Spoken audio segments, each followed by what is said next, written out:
안녕하십니까, 서승입니다. 자, 이번 시간에는 한국공인회계사회가 2022년도 8월부터 전면 AT 시험에 대해서 비대면 시험으로 하겠다라고 발표를 했었고요. 상반기 때 있었던 세 번 시험에서는 비대면이기는 하지만 기존의 기출문제와 같은 형태로 되어 있었습니다. 그래서 기존의 기출문제대로 문제 구성이나 그 실기시험도 같이 풀어나가면 됐었는데요.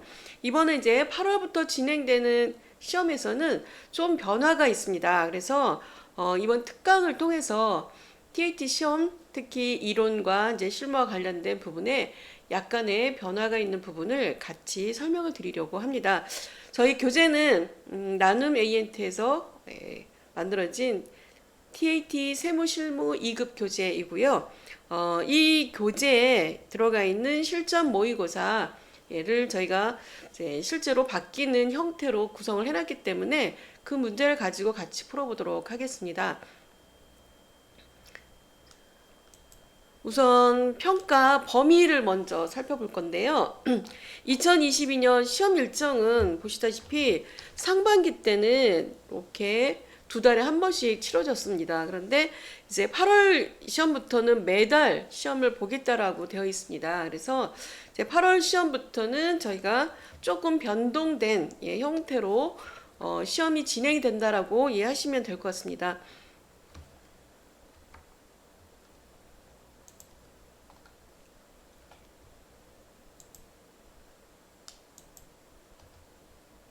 자, 세부 평가 기준을 좀 살펴보려고 하는데요. 방법은 기존에 있던 실무 이론, 실무 수행, 뭐 이렇게 구성이 되는 건 똑같고요. 이제, TAT 2급에서는 재무회계, 세무회계 부분에 부가지세, 그 다음에 소득세법이 들어가 있고요. 실무 수행 부분에서는 회계정보의 부가지세 관리 부분이 업종별 부가지세 신고하는 부속서류 작성하는 부분이 좀 더 들어가 있다라고 보시면 될 것 같아요. 그 다음에 원천징수는 근로소득에 대한 원천징수, 그래서 상용직과 일용직에 대한 원천징수, 그리고 연말정산까지가 진행이 된다라고 보면 되겠는데 90분 동안 진행이 되는 건 기존의 기출 시험 봤던 방법과 똑같습니다. 자, 그 다음에 이제 세부 평가 범위를 좀 들어가서 보면요. 실무 이론의 재무회계, 부가세, 소득세 원천징수 부분이고 실무 수행 부분이 회계, 그리고 거래자료 입력하고 그다음에 부가세와 관련해서 자, 여기서 이제 조금 저희가 좀 범위를 좀 바꿔줘야 될 부분이 회계 정보 관리에 저희가 기존의 시험에서는 6월까지 봤던 시험에서는 거래자료 보고 그냥 입력만 했었습니다. 근데 이제 비대면으로 바뀌면서 입력하고 입력한 거에 대한 조회하고 이렇게 같이 구성이 되어 있습니다. 그래서 이론은 상관이 없는데요. 실무에서는 회계정보관리 같은 경우에 회계와 관련된 부분, 그러니까 거래자료 입력, 적격증빙에 대한 부분과 어음관리, 그리고 전표 입력하면서 유형자산 관련된 것, 기타 일반 거래, 이렇게 해서 결산까지 쭉 진행을 했잖아요. 자, 근데 이제 일반 전표 입력과 관련된 파트에 대해서 입력하고 조회하고, 그 다음에 결산하고 조회하고, 또 부가가치세와 관련해서 세금계산서 발행하고 부속서류 만드는 이 프로세스 중심이었는데요. 여기도 역시 입력하고 조회. 그러니까 입력한 거에 대해서 조회해서 나오는 값을 입력을 하는 거죠. 이제 답안 저장에다가. 자, 이런 형태로 구성이 되기 때문에 저희가 시험 문제를 잘 보시고 빨리 입력하고 빨리 조회하고, 그래서 이제 기존에보다는 조금 시험 문제가 뭐 이론도 문항수가 줄고 실무 시험도 문항수가 좀 줄었다, 이렇게 보시면 될 것 같아요. 자, 그리고 원천징수 부분은 근로소득 원천징수 연말정산 이렇게 있죠. 그래서 이렇게 파트별로, 파트별로 원천징수 연말정산 이런 부분에 대해서 입력하고 조회했다. 이렇게 해서 각각으로 구분해 보시면 좋을 것 같습니다. 그래서 평가 범위이고요. 이제 실제로 채점이 입력 자료보다는 조회해서 값을 물어보는 이런 형태이기 때문에 그 조회 값을 빨리빨리 그리고 입력하고 조회를 해야 되기 때문에 입력을 하시고 난 다음에 그 파트별로 나오는 그 수행에 대한 결과 평가 문제를 잘 보시고 입력하고 이렇게 해야 될 것 같습니다. 자, 이번 시간에는 저희가 이론을 먼저 해보려고 하는데요. 한 회차를 다 한 번에 다 하려고 보니까 시간이 너무 오래 걸리더라고요. 자, 그래서 이론 따로, 실무는 또 파트별로 이렇게 해서 각각 분리해서 이렇게 해서 특강을 진행하도록 하겠습니다. 자, 우선 이론 평가인데요. 뭐 확정된 건 아니지만 실무적으로는 지금 바뀐 비대면 시험에는 이론 문제가 원래 15문항이었는데 이제 10문제로 좀 줄이겠다라고 하는 내용이 나와서 10문제를 일단 줄여서 이렇게 해서 이론 문제를 한번 모의고사에는 이렇게 제시를 해봤습니다. 자, 그러면 이제 범위는 똑같다고 했죠. 재무회계, 세무회계인데 세무회계에서는 부가세와 또 소득세 부분이 들어간다라고 했었습니다. 자, 이렇게 해서 10문제로 구성이 됐으니까 한번 같이 풀어보겠습니다. 자, 우선 첫 번째, 다음에서 설명하는 회계 기본 과정에 포함되지 않는 것은 했는데요. 자, 여기 설명된 내용을 보기 앞서서 일단 회계 기본 과정, 기업 실체 과정, 그 다음에 계속 기업의 과정, 그 다음에 회계 기간의 과정, 이렇게 세 가지로 우리가 회계의 기본적인 과정을 이해하고 있죠. 자, 그럼 이제 이 세 가지에 해당되는 기본 과정에 포함되지 않는 것은 이라고 했습니다. 이 설명을 잠깐 볼까요?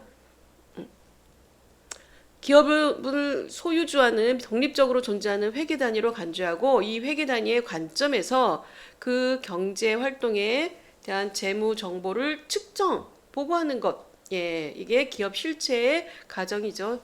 첫 번째. 자, 두 번째는 기업 실체는 그 목적과 의무를 이행하기 충분할 정도로 장기간 존속, 계속 기업이 유지된다라고 가정하는 걸 우리가 계속 기업의 가정 이렇게 표현하죠. 자, 그 다음에 기업 실체 존속 기간을 일정한 단위로 분할을 해서 기간별로 재무제표를 작성하는 게 회계 기간의 가정 또는 기간별 보고의 가정 이렇게 표현을 하고 있죠. 자, 그러면 여기에서 들어가고 있지 않은 것은 발생 기준에 대한 가정은 여기 지금 표현에서 설명되지 않고 있다라고 볼 수 있습니다. 자, 다음 2번. 2022년 1월 1일부터 10월 30일까지 재고자산 관련 자료를 요약했는데, 자, 기말 재고 금액이 얼마인가를 물었습니다. 기말 재고자산 금액을. 자, 그러면 원래 이거는 실사를 해야죠. 그죠? 실사를 해서 창고에 있는 금액이, 창고에 있는 재고 금액이 얼마인가 이거를 계산해봐서 나오는 게 기말 재고 자산에 대한 금액이 정확하게 계산이 될 수가 있죠. 자, 그런데 이제 창고 안에 주문을 했는데 아직 도착되지 않은 거, 미탁품, 시용 판매분 이런 것들이 있을 수가 있잖아요. 그래서 이제 그거까지 감안해서 기말 재고를 계산해야 되기 때문에 여기에 해당되는 내용을 이제 계산을 해보자라고 하는 거죠. 자, 첫 번째가 기말 재고 실사액 50만 원 이렇게 되어 있는데 미착품, 미탁, 시용 판매분은 제외되어 있다 라고 했으니까 기본적인 창고에 있는 것만 여기 있다 라고 본 거죠. 자, 그런데 50만 원이 일단 기말 재고에 해당되는 금액이 되는 거고요. 자, 두 번째, 매입처에 주문해서 도착지 인도 기준으로 운송적인 상품.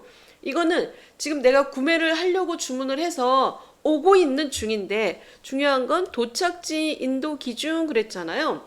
도착지 인도 기준 그랬으면 나한테 와야만 내 거로 책정할 수 있다라고 하는 거죠. 그럼 아직 나한테 도착하지 않은 것, 아직 운송 중에 있다라고 한 거는 내 게 아니라는 거죠. 지금 판매처, 매출처에서 상대방이 매출하면서 저에게는 매입처이지만 매출하는 사람 입장에서 보면 지금 아직 물건이 도착이 안 되고 있어요. 그죠? 그러니까 이거는 매입을 하는 내 입장에서 봤을 때는 내 거는 아닌 거예요. 그죠? 도착지 인도 기준이니까 매출자 입장에서 봤을 때 나한테 도착이 돼야만 그다음에 내가 내 걸로 내 재고로 매입으로 처리할 수 있다라는 것이죠. 그래서 요거는 없는 것으로 봐야 된다. 다음 위탁 판매에 의뢰한 적소품 위탁 팔아달라고 상대방한테 보냈는데 자, 이 사람이 파란 게 2만 원이다. 그럼 안 팔리고 있는 건 8만 원어치는 아직 내 거이잖아요. 그죠? 장소가 일단 바뀌었지만 위탁을 판매해달라고 보내놨어요. 그런데 아직 판매가 안 된 게 8만 원이 있다라는 거죠. 그럼 아직 이거는 내 거라는 거죠. 아직 안 팔렸으니까. 그다음에 시용 판매 중인 시송품 100만 원 중에서 구매 의사가 확정이 됐다. 지금 바깥에서 시음해보고 사겠다 이런 것들이요. 시용 판매 중에 있는 시송품 중에 구매를 하겠다라고 한 거는 30만 원은 팔린 것이고 그러면 안 팔리고 남아있는 건 70만 원어치는 내 거라는 거죠. 아직 안 팔리고 있으니까. 자, 그러면 계산을 해보면 실상 50만 원과 그 다음에 수탁 위탁 판매 의뢰했던 것 중에 8만 원 내 거. 그리고 시성분 중에서 70만 원 내 거. 그래서 50만 원, 8만 원, 70만 원 더하면 128만 원 나오네요. 그쵸? 자.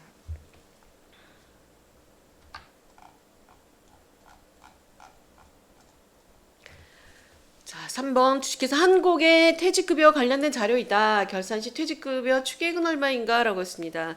자, 저희가 추계액의 개념을 아셔야 되는데요. 자, 이 추계액이라고 하는 개념은 전 직원이 퇴사했다라고 가정하고 퇴직금을 계산을 해보는 거예요.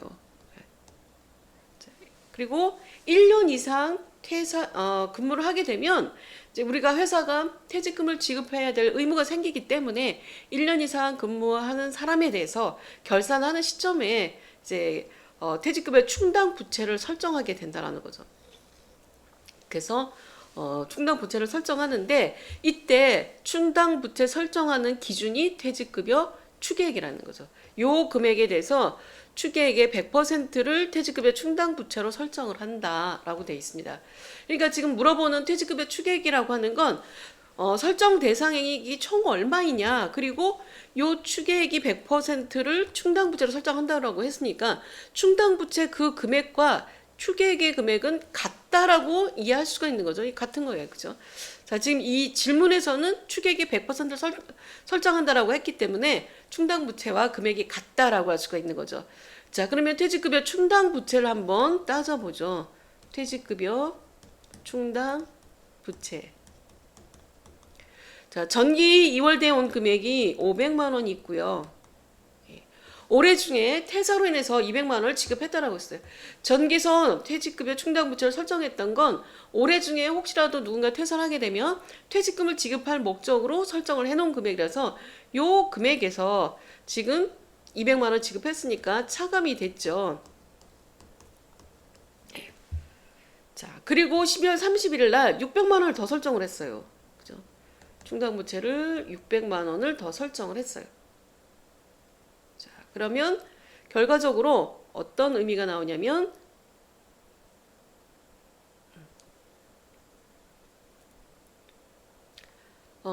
잔액이 1,100만 원이 될 것인데 900만 원이 더 계산이 된 것이다 라고 볼 수가 있습니다. 자, 이거는 결과적으로 보면 결산할 때 500만 원에서 600만 원을 지금 추가로 더 설정을 했는데 200만 원이 차감됐으니까 실제로는 900만 원에 해당되는 만큼만 있으면 되는 거였죠.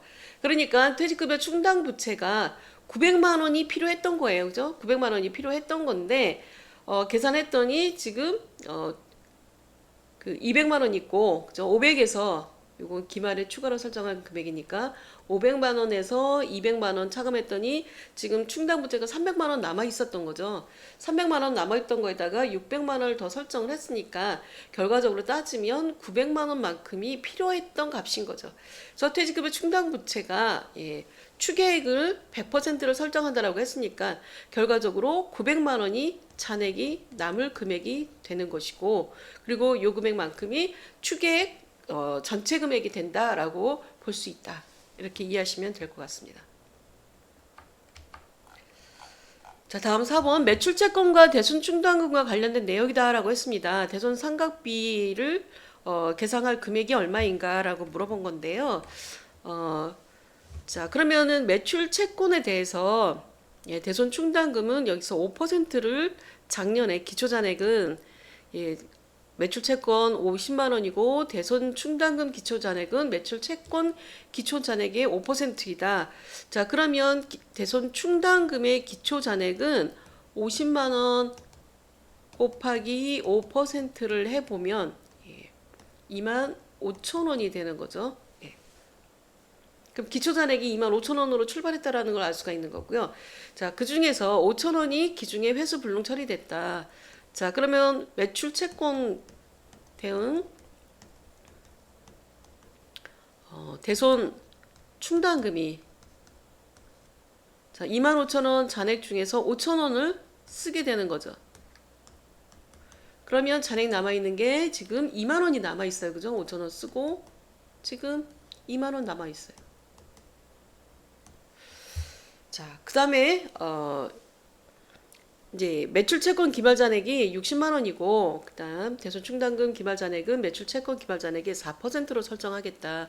자, 그럼 기말잔액 60만 원에 대해서 4%를 설정하겠다라고 했으면 2만 4천 원을 설정하겠다라고 하는 거죠.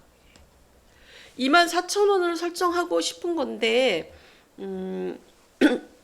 지금 잔액이 2만 원이 남아 있잖아요. 그러니까 전개서 넘어오고 지금 충당금 잔액 2만 원 남아 있던 거를 상계 정리를 하면 4천 원만큼 추가 설정해야 되는 거죠. 그러면 추가해야 될 요 금액만큼이 대손 상각비로 계산이 돼야 될 금액인 거죠. 대손 상각비로 계산이 된다는 건 차변의 대손 상각비, 대변의 대손 충당금으로 분계할 금액이 4천 원이다. 추가로 설정할 금액이 4천 원이다. 라고 해석할 수가 있다라는 것이죠. 물론 매출채권에 대한 대손 충당금은 FAT 2급에서부터 다뤄오고 있는 것이죠. 회계 아주 기본적인 개념이다라고 볼 수가 있습니다. 매출채권에 대해서 대손 충당금 설정할 수 있는데 이건 못 받을 수 있다라고 하는 예상치를 결산에 설정을 해놨다가 실제로 그 다음에 회수 불능 처리가 되게 되면 대손 충당금에서 차감하고, 그리고 부족하면 대손 상각비를 처리해 주시고, 자, 그리고 나서 기말 잔액을 갖고 있다가 잔액을 계산을 해놨다가 잔액이 0이 될 수도 있는 거죠. 그랬다가 이제 올해 또 추가로 설정하게 되면 기말 잔액 남아있던 거 차감하고 추가로 설정해야 될 금액만큼만 차변의 대손 상각비, 대변의 대손 충당금 이렇게 분계를 하겠다라는 것이었어요. 자, 그래서 결론적으로 따지면 기말 잔액에 설정하려고 하는 4%이면 24,000원 금액이 대손 충당금 잔액으로 있어야 되는 거죠. 부족한 만큼만 추가 설정한다. 라는 것이고, 대손 상각비인 비용 계정이나 손익계산서에 계상이 될 항목이다 라고 보시면 될 것 같아요. 자, 이렇게 해서 매출채권에 대한 대손 충당금 관련 질문이었고요. 자, 그 다음에 5번 보겠습니다. 결산 마감하기 전에 다음 사항을 발견했다. 수정 전 단기 순이익이 100만 원이 있었는데, 자, 이 거래 내역을 반영을 해서 수정을 하고 난 다음에 단기 순이익이 얼마가 될 것인가를 이제 계산을 다시 한번 하라는 거죠. 자, 그러면 이제 여기 보면 누락된 게 손익에 단기 순이익을 물어본 거니까 미지급, 감가상각 누계 이런 거 따지지 마시고 일단 비용과 관련된 수익 비용과 관련된 부분만 이렇게 한번 계산을 해보시면 조금 더 이해가 빠르죠. 그리고 기말 단기 순이익은 자산이 늘어나면 이익이 커지잖아요, 그렇죠? 반면에 매출원가 같은 비용이 늘어나면 이익이 줄어들죠. 또 감가상각비나 이자 비용 이런 비용들이 늘어나면 단기 순이익이 줄어드는 것이고, 비용이 감소가 되면 이익이 커질 수가 있죠. 자, 이런 논리를 좀 놓고 보시면 조금 계산하기가 쉬울 것 같아요. 자, 그러면 이제 결산 전 당기 순이익에다가 재고 자산이 매입이 중복돼서 과대 계상이 됐다라고 하면 100만 원을 기준으로 해서 자, 이 50만 원이 매입에 과대 계상이 돼 있다. 자, 그러면 요 금액만큼 매출 원가에 지금 더 잡혀 있다라고 하는 거잖아요. 그러니까 요 금액을 줄이게 되면 재고가 줄어들게 되는 거죠. 그러니까 비용이 늘어나게 되는 것이고, 그래서 이익은 줄어드는 효과가 되는 거고요. 자, 두 번째, 감가상각비가 과대하게 됐다. 비용이 더 커져 있다라고 하는 거잖아요. 비용을 줄여야 되는 거죠. 예, 이럴 때는 이익이 커지겠죠. 그죠? 비용이 줄어드니까 이익이 커지겠죠. 자, 그 다음에 이자 비용과 관련된 미지급금 비용에 해당되는 회계 처리가 누락이 됐다. 이자 비용이라고 하는 비용이 더 들어와야 되는 거잖아요. 이건 그죠? 비용이 더 추가돼야 되는 거니까 여기서 이익은 그만큼 감소가 되는 거죠. 비용이라서. 자, 이렇게 해서 계산을 해보면 100만 원에서 50만 원 차감하고 30만 원 더하고 20만 원 차감하고 예. 그러면 60만 원인가요? 그죠? 예. 아, 60만 원 맞네요.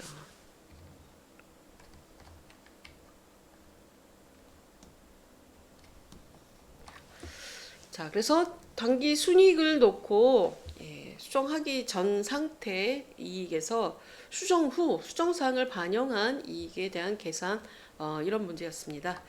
자, 다음 넘어가 보겠습니다. 5번까지가 재무회계였네요.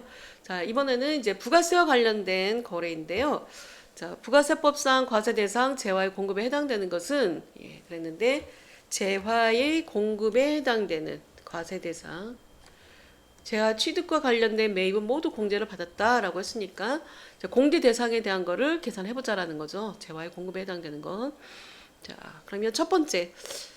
사업자가 재화를 자기의 모든 사업장에서 원자재로 사용하기 위해서 반출하는 것.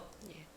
자, 이거는 과세 매입으로 사왔던 거 내가 지금 원자재로 예, 사용하기 위해서 사업장에 쓰는 거는 이거는 재화의 공급이 아니라 이동이죠, 그냥. 예, 그다음 재화를 고객에게 접대 목적으로 증여하는 것 이거는 간주 공급으로 보고 부가세를 과세하도록 하고 있고요.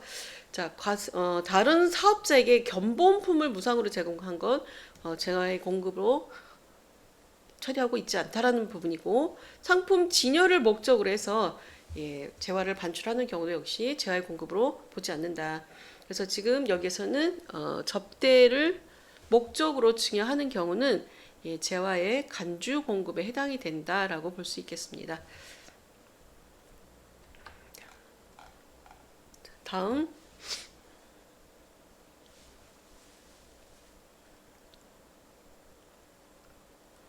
자, 7번 이기 예정 신고 기간에 발생한 매입세액 내역이다라고 했는데요. 매출에서 공제 가능한 매입세액을 계산하면 얼마인가? 그러면 공제 가능한 건 그러면 공제 불가능한 게 있을 수 있다라는 뜻이죠. 자, 그럼 한번 따져보면 제품 운반용, 트럭 수리비용. 자, 트럭을 수리했다라고 하는 건 과세 매입 성격이에요. 그죠? 자, 그다음에 본사 사무실 임차료와 관련된 매입세. 이것도 사업과 관련이 있는 것들이죠. 자, 근데 임원 업무용 승용차 3000cc의 승용차에 대한 유지 관련 매입세액 이거는 매입세액 불공제 성격.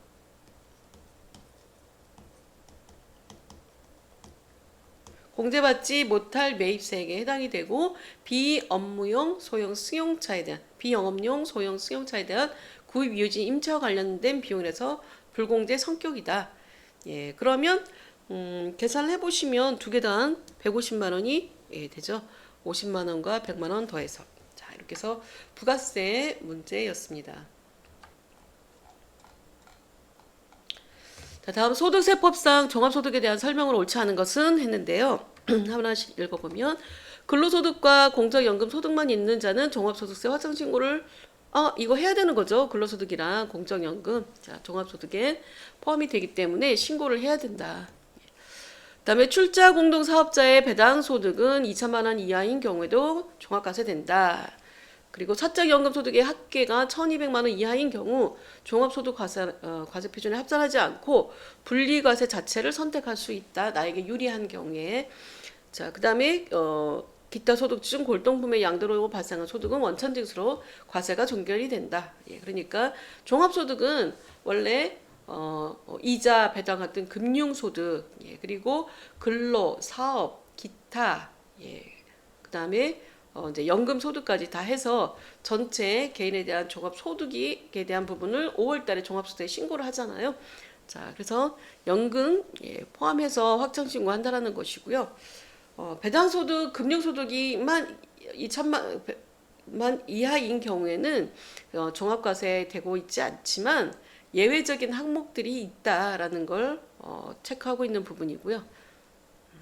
자, 이렇게 해서 소득세법상 종합소득에 대한 기본 개념 설명이었습니다. 자, 다음 9번은 종합소득 산출세액을 계산하면 얼마인가라고 했고요. 세율을 줬습니다. 1,200만 원 이하인 경우 세율이 6%이다. 자, 그러면 이제 종합소득 금액을 계산해야죠. 종합소득 과세 표준이 얼마인가? 자, 근로소득 금액이 900만 원이 있다라고 했고요. 사업소득은 600만 원 있다라고 했습니다. 자, 여기서 저희가 주의하셔야 될 부분은 근로소득 금액이라고 하면 이 명칭 자체에 주의하셔야 되는데요. 근로소득과 근로소득 금액 주의하셔야 되는데 근로소득은 총급액에서 비과세를 뺀 그냥 근로소득 자체를 말하는 거고요. 자, 여기에서 근로소득 공제를 계산한 금액이 근로소득 금액이라고 명칭을 하고 있습니다. 자, 그러니까 여기서 근로소득 금액이라고 하는 건 근로소득 공제를 하고 난 다음에 금액이 900만 원이다. 과세 표준에 포함시킬 금액이 900만 원이다. 이렇게 이해하시면 될 것 같아요. 자, 그 다음에 사업소득은 필요경비가 없기 때문에 개인 사업자가 아니고 원천징수되는 사업소득 그 자체는 사업소득 금액도 필요경비가 차감돼. 그러니까 개인 사업자 등록을 내고 하는 사업소득도 필요경비를 차감하고 난 다음에 금액을 사업소득 금액이라고 명칭하고 있는 거고요. 그 다음에 원천징수 대상의 사업소득도 여기는 필요경비가 들어가지 않기 때문에 그 금액 그대로를 사업소득 금액으로 봅니다. 자, 그 다음에 정기예금이자 이자소득 필요경비 없는 것이고요. 자, 그 다음에 이제 이렇게 계산을 하고 난 다음에 종합소득 공제 500만 원을 차감해라 이렇게 되어 있는 거죠. 자, 그런데 이제 여기에서 근로소득과 사업소득은 지금 금액 계산된 금액인데요. 정기예금 예자가 200만 원만 있다. 그러면 금융소득이 2천만 원이 안 되기 때문에 이 예금이자는 없는 곳으로 보면 돼요.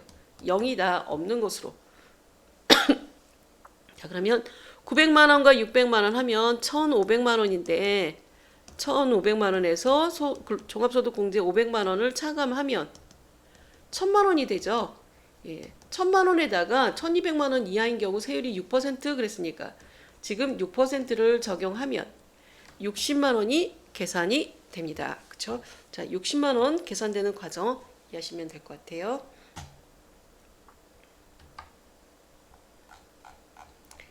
자, 다음 10번은 소득세법상 연말정산에 대한 설명으로 옳은 것은 그랬습니다. 예, 근로소득에 대한 부분에서 근로소득이 원래 급여 나갈 때는 급여에 대한 부분만 원천징수를 했다가 연말정산 1년에 한 번 연말정산을 통해서 연말정산을 통해서 1년에 대한 세금을 정산해 주는 거고요.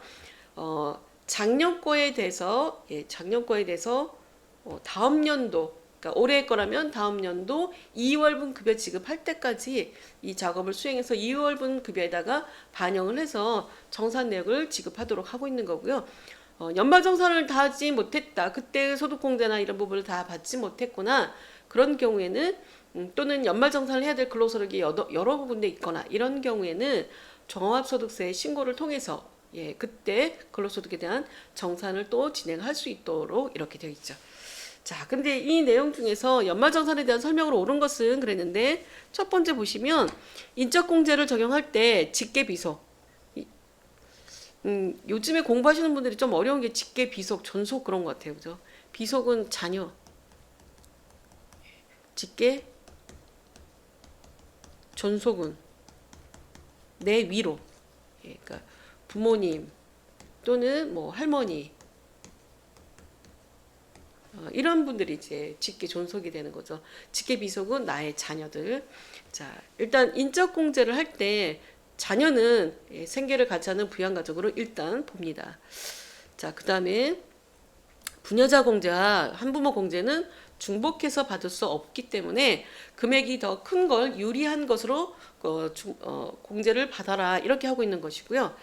다음 세 번째 근로소득에 대한 정산은 다음 연도 2월분 급여를 지급할 때 수행한다라고 되어 있고요. 다음 기본공제 대상자인 직계비속을 위해서 지출한 대학원 등록금은 교육비 세공제를 적용받을 수 있다라고 했는데 대학원은 안 되고 대학교 등록금은 이제 공제 대상이 되면 세액공제를 받을 수가 있죠. 대학원은 본인 것만 적용이 돼요. 그죠? 내가 근로자인데 내가 대학원을 다닌다. 이럴 때만 대학원 등록금이 교육비 세액공제 적용 대상이 된다. 또 뭐 굳이 따진다면 직계비속을 위하거나 배우자를 위해서 지출한 교육비 대상들 중에 대학원 등록금은 나에 대한 근로자 본인에 대한 것만 교육비 세액공제 대상이고 누구를 위한 거라도 누구를 직계비속이나 또는 배우자를 위해서 지출한 것들 중에는 금액들 중에는 대학원 등록금은 적용 대상이 아니다라고 보시면 될 것 같아요. 자, 이렇게 해서 이론 시험 문제에 대한 부분을 10문제를 풀어봤는데요. 기존의 이론 문제가 15문항이었는데 10문항으로 바뀔 예정이다라고 해서 지금 10문항으로 제가 모의고사를 만들어서 설명을 드린 거고요. 자, 여기에 보면은 재무회계, 그 다음에 세무회계 분야에서는 부가가치세와 그다음에 소득세 부분에 대해서 기본적인 그러니까 실무를 진행하기 위해서 필요한 기본적인 정보에 해당되는 이론이다. 이렇게 보시면 될 것 같습니다. 자, 이렇게 해서 이론이 조금 변화가 있었다라는 것이고요. 그리고 비대면 시험으로 바뀌면서이기 때문에 기존의 기출, 그러니까 2022년도 6월 달에 시험 봤던 것까지는 기존에 있던 이론 15문제 형태로 되어 있다라고 보시면 될 것 같아요. 자, 8월 이후에 바뀌는 이런 내용이다라고 보시면 되겠습니다. 자, 정리하시고 이제 실무 시험과 관련된 건 저희가 다음 시간에 또 다시 한번 진행을 해보도록 하겠습니다. 수고하셨습니다.